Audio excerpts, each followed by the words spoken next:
Now, I don't necessarily think I create the sexiest videos or the most slick videos, but I'd like to think that they're full of good content, and this one's no different. This one was actually an eye-opener for me, because it'll be a three-parter. I'm going to run this clip from ABC Business that was aired last night on the 1st of October 2018. And then I'm gonna show you an anecdote. I got reached out by a friend, blast from the past. I didn't even ask about the, what the friend was up to, what was going on. They just reached out and said, "Hey, I bought this property, and this is my experience." So I'm going to share that with you. And also, there's an article in Sydney Morning Herald that says house prices have biggest drop since GFC amid warning of credit crunch. House prices dropped by their largest monthly fall since the global financial crisis in September, as a new report warns the amount home buyers can borrow could be slashed by a third if banks are forced to tighten their lending standards after the Royal Commission.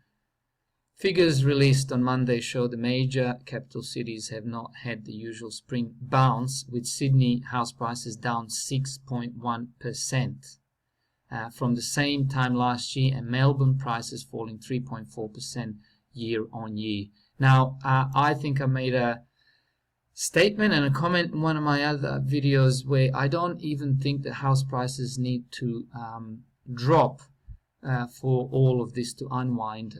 All that needs to happen, in my opinion, is that the house prices just stop growing, because the whole system is predicated and based on house prices and everything else growing indefinitely, which we know is not possible. So again, they don't need to drop, they just need to level out. However, they're actually dropping. So in my opinion, this is a disaster, and you'll see my friend's experience. I'm going to show you the screenshots without revealing any personal information, obviously, and it was an eye-opener for me.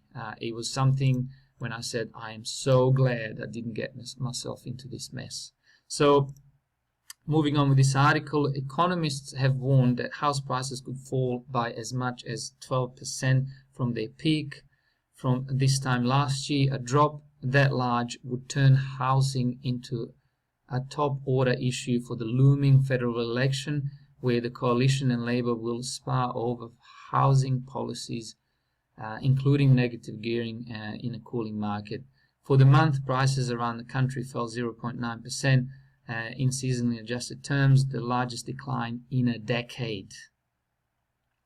The analysis of CoreLogic's figures by Capital Economics shows house prices fell by 1% in Sydney and 1.2% in Melbourne, and warned the full effect of tighter credit conditions and higher mortgage rates had yet to be realized.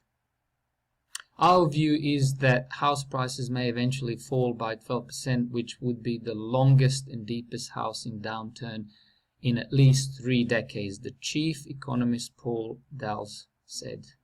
Now, I'm not going to go any further into this article. The message is obviously there. He's saying 12%. Me, uneducated guess with lots of research, I think it's going to be more than like 40%. That's my call. I'm not putting my money where my mouth is, but 12% is big enough. With all the overheads when you buy property, you're already down, 5% at least with all the, again, expenses.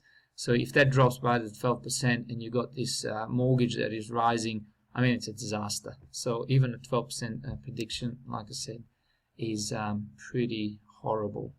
Now, here's the ABC clip. Melbourne has overtaken Sydney as the nation's weakest housing market as September marked a full year of price falls. Melbourne led the way down, falling 0.9% just last month. Sydney was the worst performing city for the year, off 6%, followed by Darwin at nearly 4%. Melbourne was down more than 3% and Perth slid almost 3%.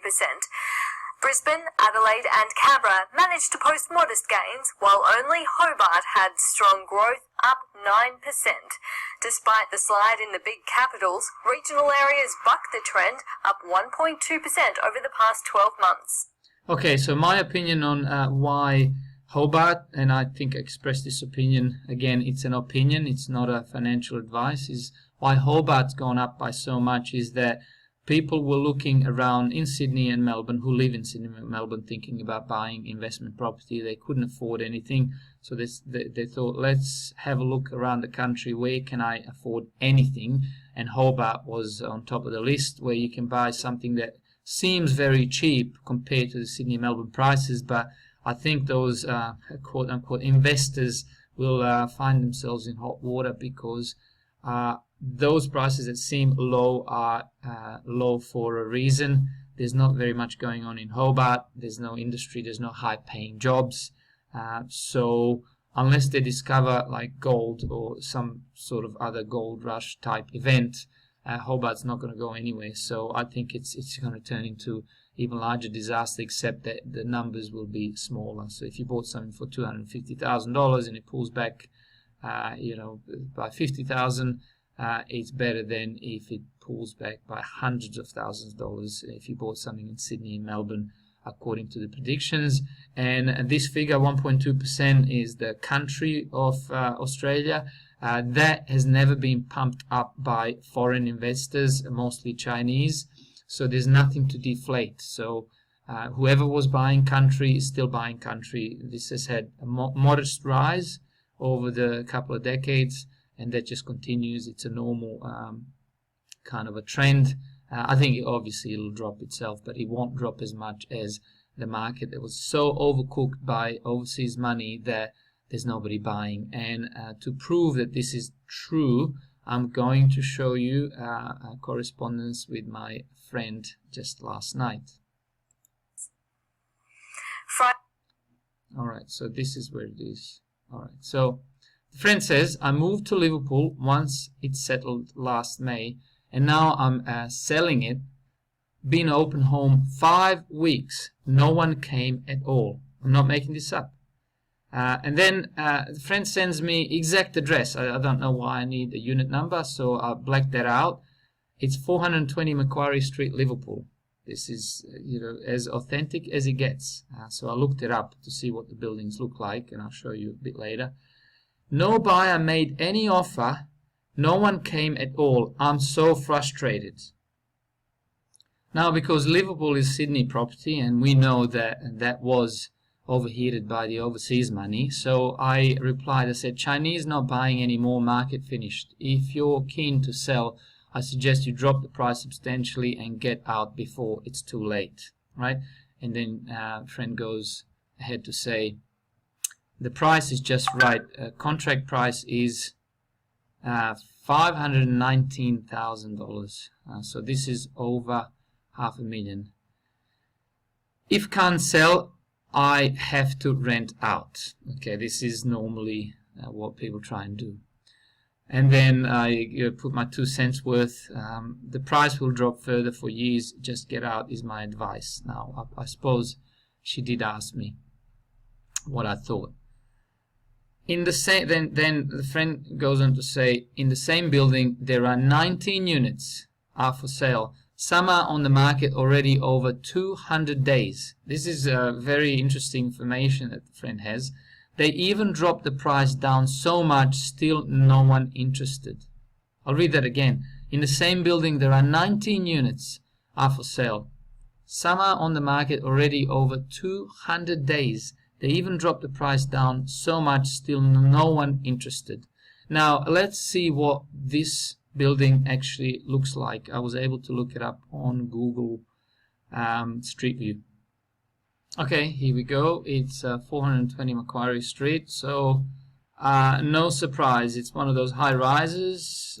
This would have been probably finished since Google has taken these photos. I'm even surprised that I got this far at looking at, I think it says 2017 Google, so we're in 2018, so it's fresh enough.